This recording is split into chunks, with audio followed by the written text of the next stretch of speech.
mornings turn to night, and then the night becomes the day. I can't keep up with time. I keep losing still, keep hoping for that when and you can change my mind. Welcome back to Connie and Jack, A Rigged Game. This is episode 7, National Bad Looks Association.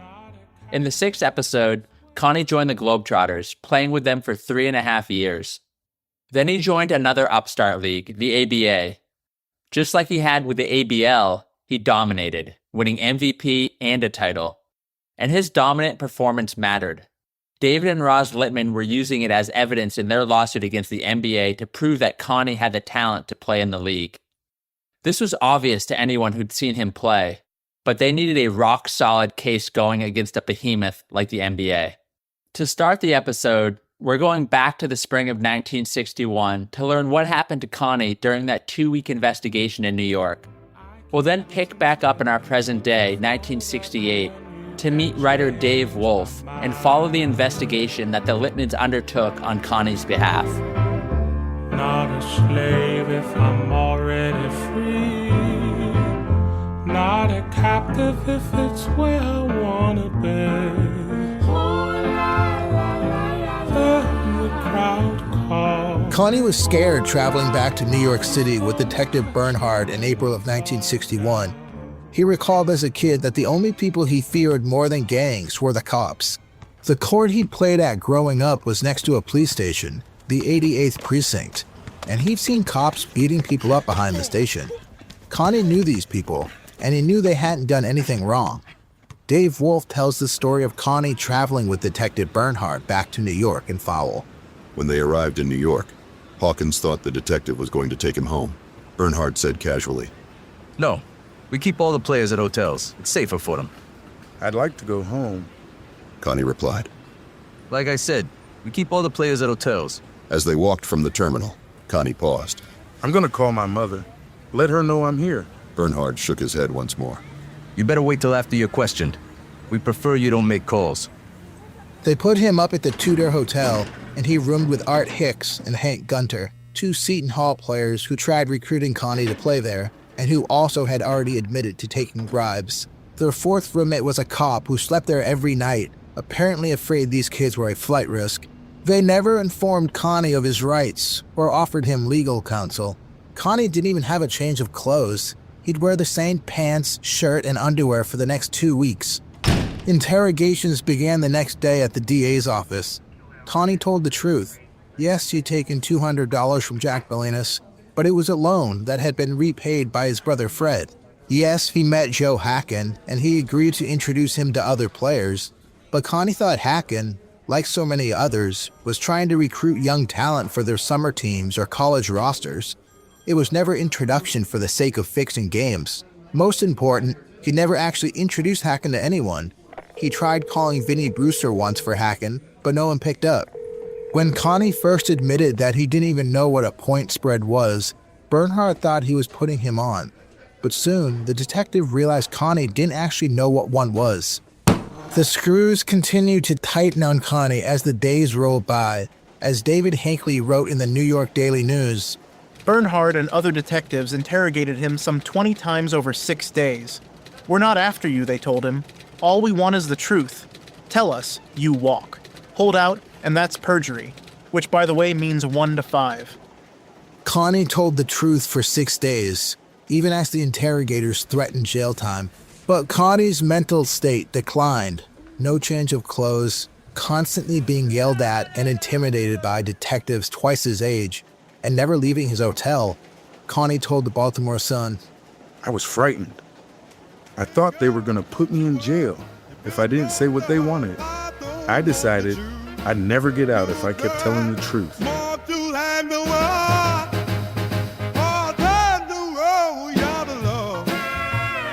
Bernhard knew Connie was scared. David Hinckley wrote, Years later, Bernhard said he felt sorry for Hawkins, but that you don't fight evil on this level, gamblers preying on kids, by acting like a bleeding heart social worker. In these kind of situations, said Bernhard, you have to keep your eye on the prize. The interrogators began leading Connie with questions like, Didn't you get $500 for introductions? Don't give us that crap. That was no loan. Who did you introduce to get that $200? With each passing interrogation, the detectives seemed to get more upset and skeptical. Connie was scared. After a week, beginning on May 3rd, Connie started to tell them what it seemed like they wanted to hear. Except these new false statements were nonsense. One contradicted the next. It was a flurry of false confessions. But the interrogators didn't care. In fact, in some instances, they knew Connie was lying. For instance, he admitted to introducing Colorado star Wilkie Gilmore to Jack in Rockville Center, except that both Wilkie and the actual guy who introduced Wilkie to Jack both told the interrogators the truth, a truth which had nothing to do with Connie.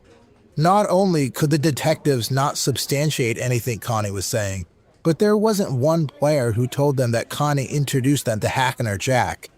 David Hinckley summarized the injustice, writing, The cops just wanted someone to tell a grand jury simple stories about good kids and bad men. But not all the players got damaged in the investigation. Some were sophisticated enough to know better than to lie and make false confessions that incriminated themselves. They had a sense of their rights and ultimately walked away without a scratch. Others also walked away without a scratch, but for other reasons. Some of the black players are convinced that white players receive more sympathetic treatment. A bunch of us tried to give information on this white player who introduced us all to Molinas. He told us he fixed games, and he was a big star, man, real big. But the detectives didn't want to hear about it. Every time his name came up, it was like they stopped listening. His name never came out in public. So by mid-May, the New York detectives and DA's office had Connie in front of a grand jury making false statements. The kid just wanted to go back to Iowa and play ball. He wanted out of his hellish 2 weeks. Christ, he wanted a change of clothes. When the cops told him he'd have immunity if he talked, no one actually explained to Connie what that meant. Connie thought what he told the detectives would be kept a secret. He thought he was headed back to Iowa and that everything was going to be fine. How did the NYPD view these interrogations? A success. Bernhard told the Baltimore Sun. We were fighting an evil, organized fixing of college games. We did our job. We got the big people like Molinas.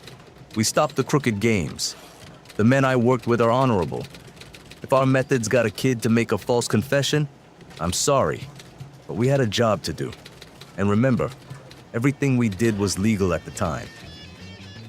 Now that we understand what happened to Connie during that college fixing scandal investigation in New York, we're jumping back to the present day in our story.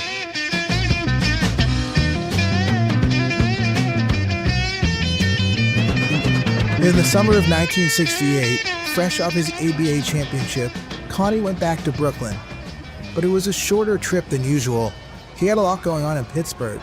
He had his family and extended family there. Plus, he was running the Connie Hawkins Basketball Summer League for kids, giving them the same encouragement that Gene Smith and the YMCA gave him 15 years before. But he still made time for the Rucker when they called for him. Bob McCullough, the tournament director, told Pete Axthelm in the City game, If you're going to have an all-star game in Harlem, you vote for Connie or you don't vote. Connie played in the Rucker All-Star game and won the MVP award. He went against fourth-year and All-Star Willis Reed of the Knicks in that game, who said afterward, Connie Hawkins would be a superstar in the NBA. All the guys know it. This was another great quote for the Litman's lawsuit. But it wasn't all fun and games for Connie back in New York. He was sickened by how much heroin had wrecked his neighborhood.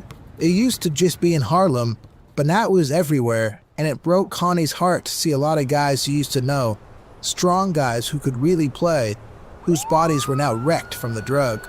It seemed they'd given up in life. One case really broke Connie's heart. His dear friend Eddie Simmons was hooked on heroin. Dave Wolf wrote about their encounter that summer in Fowl. Hawkins says incredulously, He quit on himself. Ed, the czar, the guy who showed me everything, who got me into boys high. He'd even lost interest in basketball. I was away. Jackie Jackson was gone with the Trotters. I guess Ed felt alone. He wanted to play pro, but the Wrens fucked him. and he never got another chance. They made plans to meet up. Connie entered the bar to find Simmons talking with 3 men who were obviously high on drugs. Ed had scratches on his hands and wrists like a junkie. He wasn't highed up yet, but I could tell he was on something. Simmons bought Connie a drink. Hawk looked into his eyes. They were glazed. Ed began talking of their days in the schoolyard, of the great games against Sanders, Ramsey, and Cunningham. For a moment, he seemed once more like the Czar, the kid with a million angles and a beautiful set shot, but the men around Simmons had begun to nod and scratch. Hawk was uncomfortable. He finally said, Ed, I can't be seen with dudes like this, man. You understand? Sure, Hawk. I'll get rid of him. We'll go someplace. Connie shook his head. The words did not come easily. Man, I can't go with you either. We're still friends, Ed. We'll always be tight. But with you being around these dudes, I can't be with you. Ed said nothing. He stared at Hawk, a tiny smile on his lips. Then he turned toward the 3 junkies. Connie pushed hurriedly through the crowd and left the bar. On the street, he thought he was going to cry, but no tears came. There's no way I can explain how bad I felt. Ed had done so much for me, but what could I do? After that, he'd call my wife or write me asking for money. For a while, I sent what he asked for. Then I stopped. I knew he'd only be using it to buy drugs. It was 3 years before I saw him again. It was right, the tears keep Connie returned to Pittsburgh and prepared for another ABA season. A young writer for Life magazine named Dave Wolf was sent to write an article about him. Wolf wrote about his assignment, saying, "We had grown up in New York at the same time. I had watched him often at the Garden. After the scandal, I developed an almost morbid fascination with his career. I intended to write a short article on the feelings of a great athlete doomed to exile. It had never occurred to me that he might be innocent of the DA's charges." Wolf wasn't alone. The way the press wrote about Connie's story, no one thought he was innocent, and Connie rarely spoke about it. As he told Wolf, I never talked to anybody about the scandal.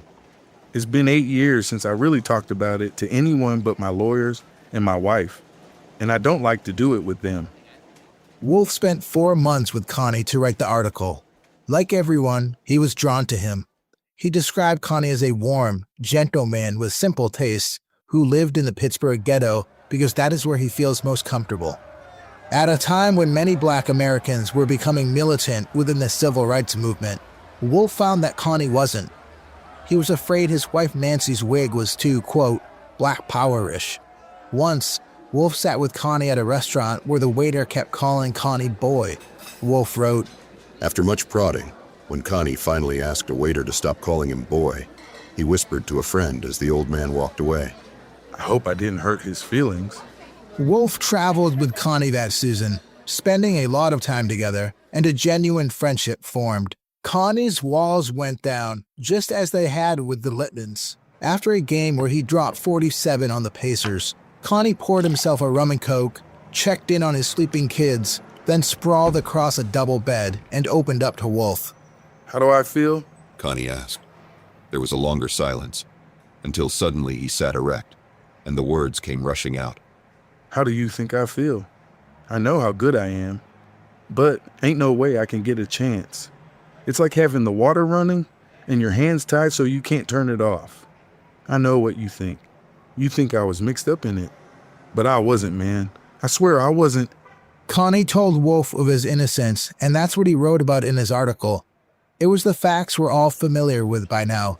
The otherworldly basketball talent, the unsophisticated youth who didn't know what a point spread was, who couldn't tell the difference between Jack Molinas and all the other recruiters and alumni giving him money and doing him favors.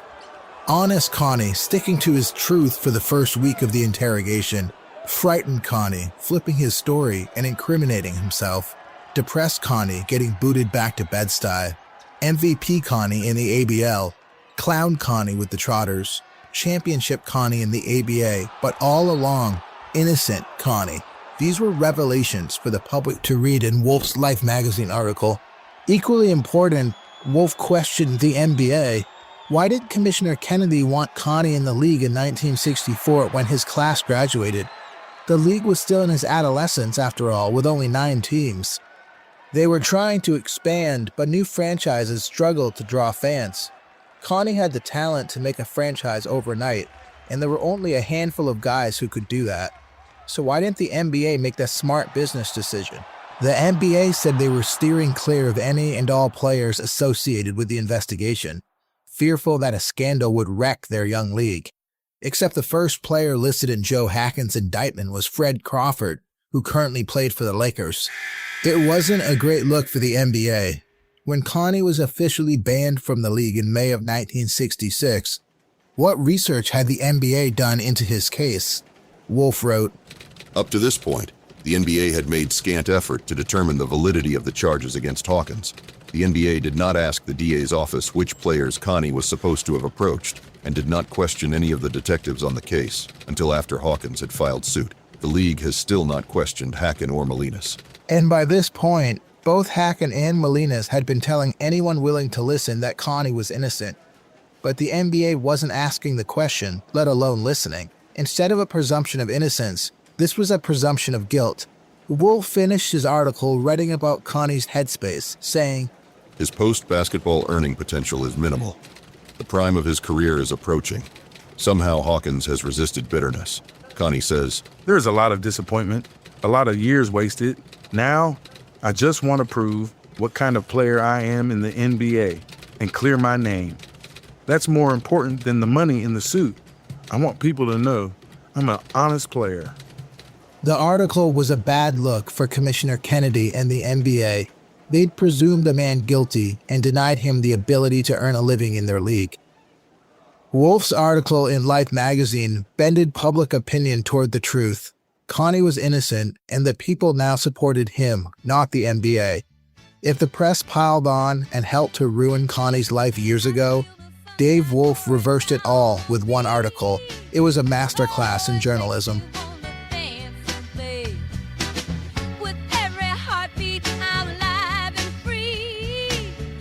As the Ogdensburg Advance News reported, the story by Wolf brought Hawkins considerable support.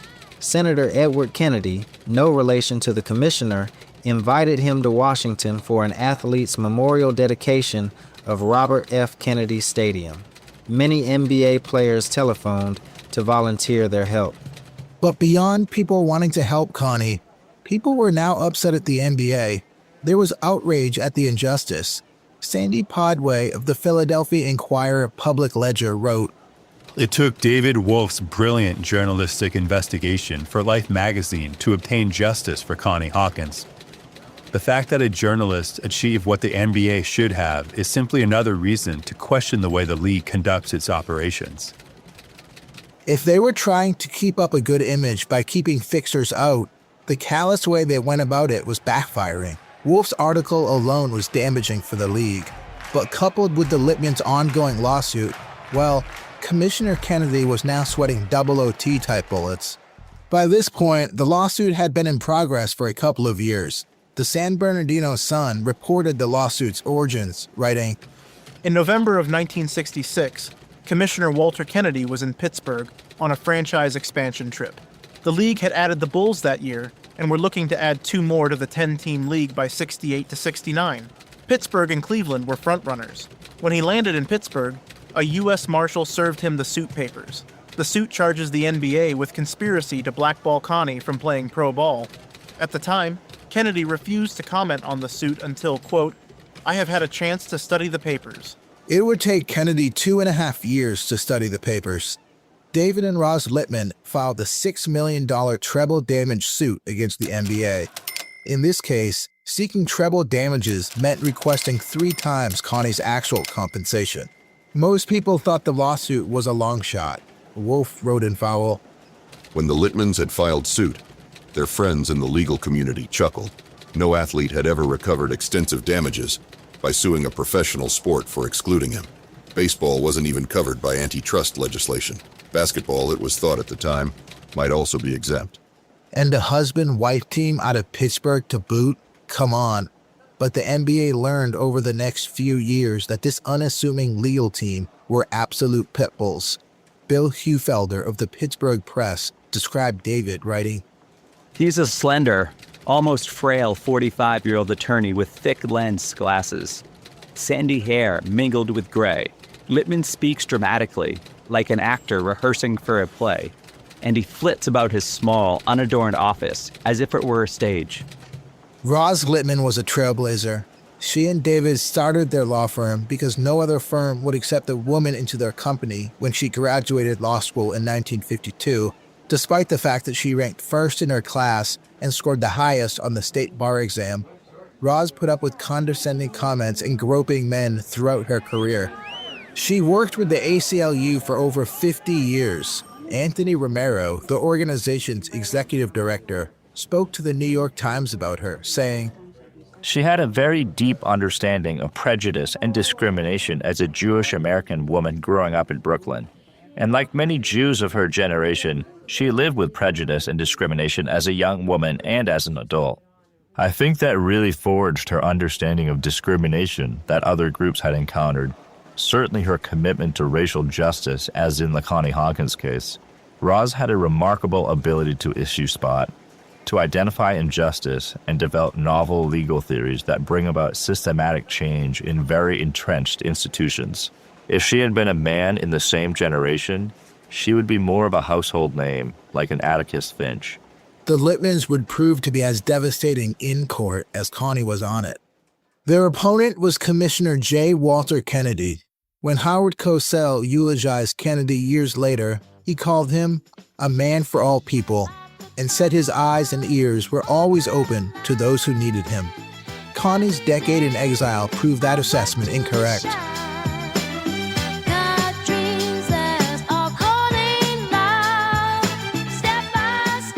The Litmans, along with fellow attorney Howard Specter, spent $35,000 of their own money on the case, plus 10,000 hours. Asked why, the trio told Ebony magazine simply, "We believed Connie was innocent. Everyone else thought he was guilty."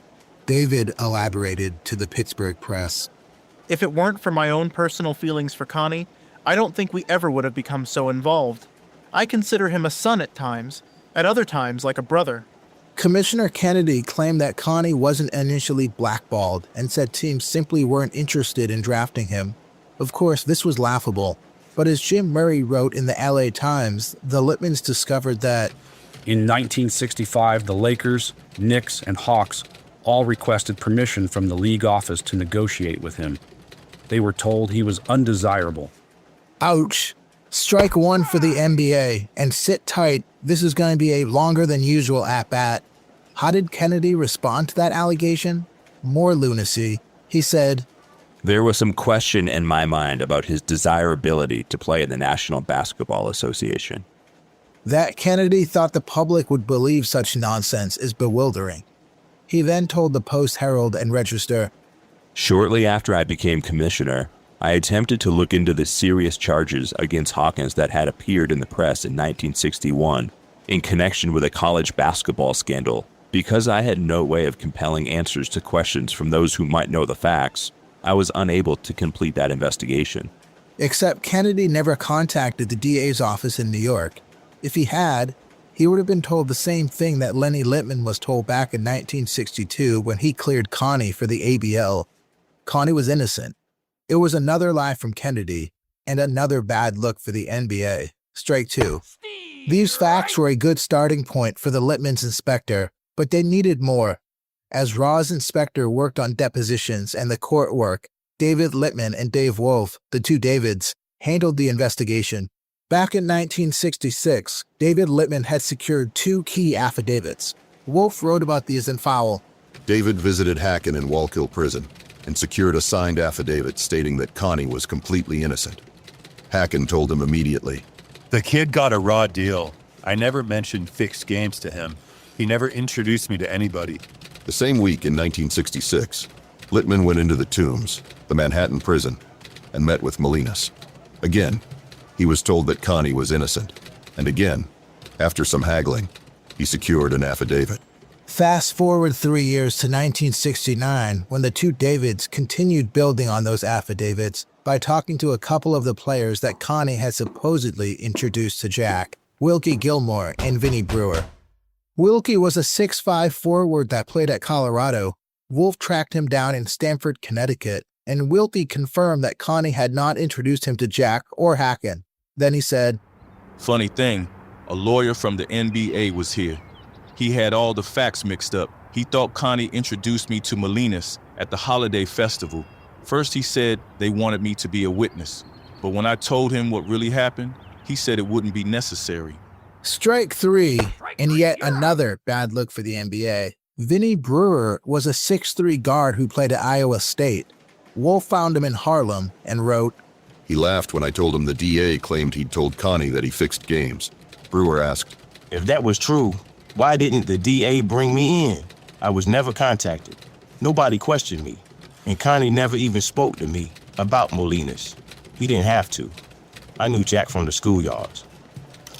Wolf then called the DA's office to see if Brewer had been questioned or testified before the grand jury. He hadn't. It was a glaring oversight.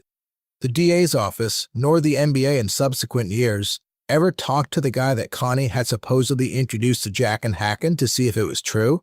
Strike four, and another bad look for the NBA. Connie's case grew stronger with each person that David spoke to, including their next conversation when they tracked down Detective Anthony Bernhardt.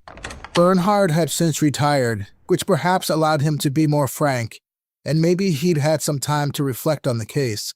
Bernhardt confirmed Connie didn't understand what the scandal was, and also that Connie had maintained his innocence for a week.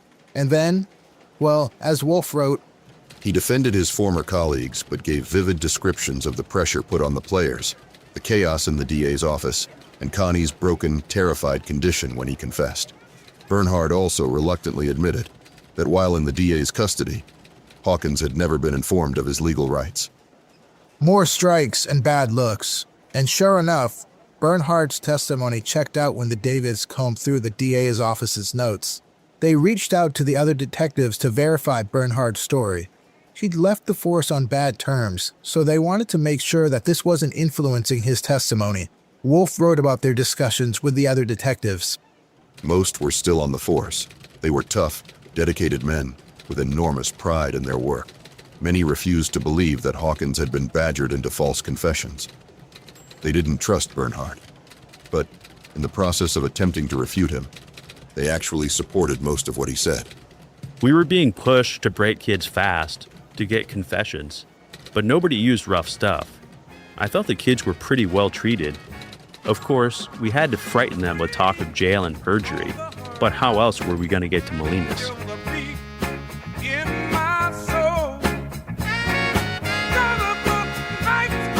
Meanwhile, Roz and Spector took the depositions of Kennedy and many NBA executives. These were the most startling events of all. They found that the decision to blackball Connie was based on no evidence. Again, Wolf from Fowl. No thought had been given to due process of law or the presumption of innocence. Everyone in the NBA assumed they had the right to keep out Hawkins simply because they didn't want him.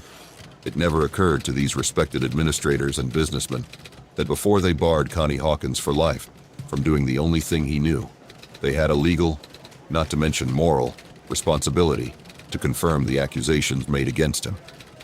When Kennedy decided to stop the Knicks, Hawks, and Lakers from negotiating with Connie in 1965, and when the NBA Board of Governors voted to bar him in 1966, they didn't even know about the confessions that he was supposed to have made in the DA's office. It was only after the Litmans filed suit and the league had to justify its decision publicly that the NBA lawyers scurried to meet the detectives. Roz said, "We suddenly realized that they'd excluded Connie for nothing. In 1967, when NBA lawyer George Gallant met with the detectives, he was scratching around for evidence to support something the NBA had done years before. They hadn't drafted Connie because his name appeared in a newspaper article about the scandal. It was astonishing." As Commissioner Kennedy sat for his deposition, the NBA lawyers hadn't informed him about the recent facts they learned from Gilmore, who told them that Connie hadn't introduced him to Jack. So Kennedy gave contradictory statements to the facts his legal team had recently discovered. It was embarrassing. Yet another strike and bad look for the National Bad Looks Association. The Litman, Spector, and Wolf put together a strong case for Connie, but it wasn't over. It all rested on Connie's deposition. If he came off confused or contradicted anything, it could fall apart. A fourth quarter meltdown, if you will. During all of this, Connie was still playing hoops, and something happened to him on the court that season that threatened to render all of this legal work meaningless.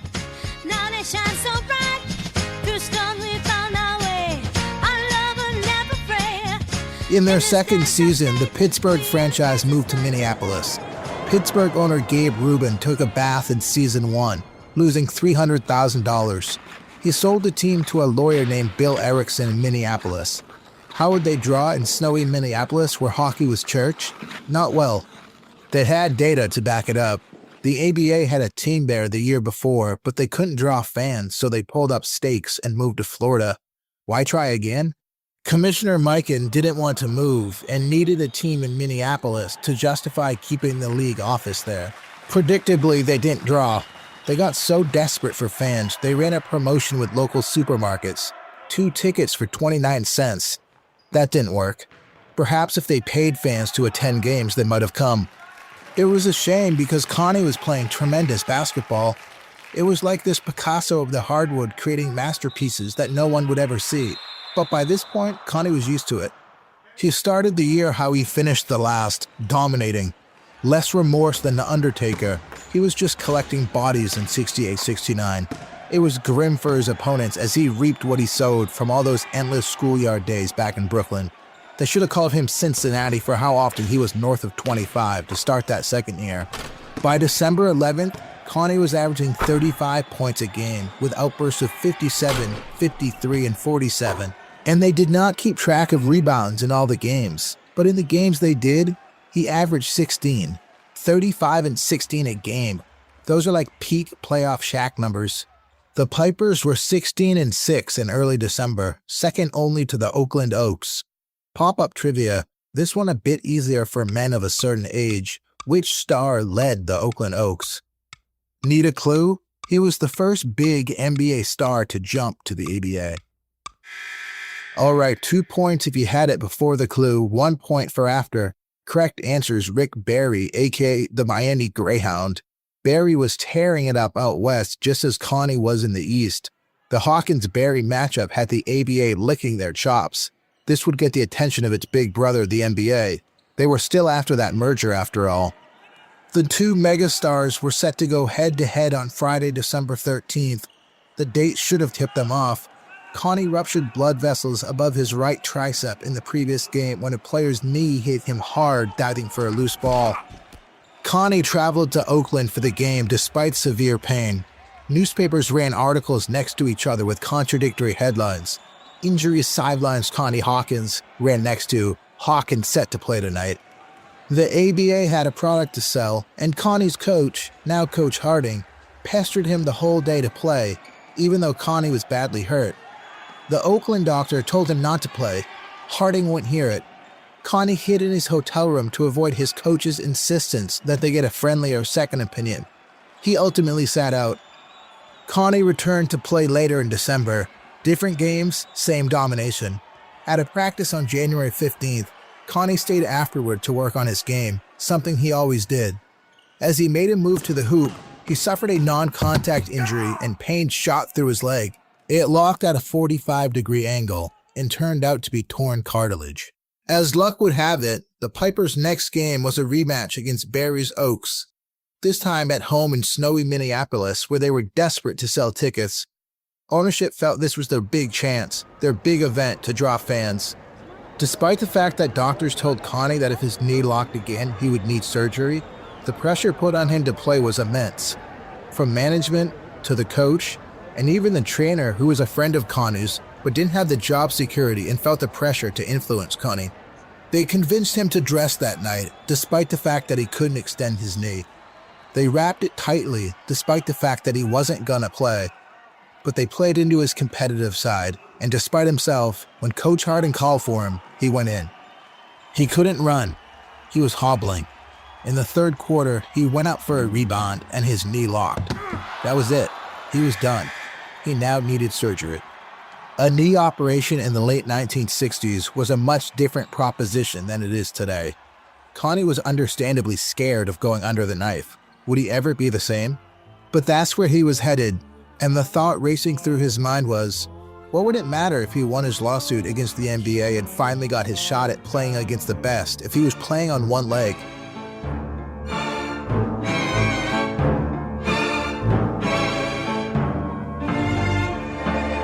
Strolling down these halls of rolling. In the next episode, we'll split time between Connie and Jack. Connie is put to the test in his deposition as his lawsuit reaches its climax. Then we're back with Jack. Following District Attorney Frank Hogan's investigation into his fixing operation, he ends up in prison. But it's Jack, so even that comes with some good stories. Then the crowd calls. Who's gonna catch me when I fall down?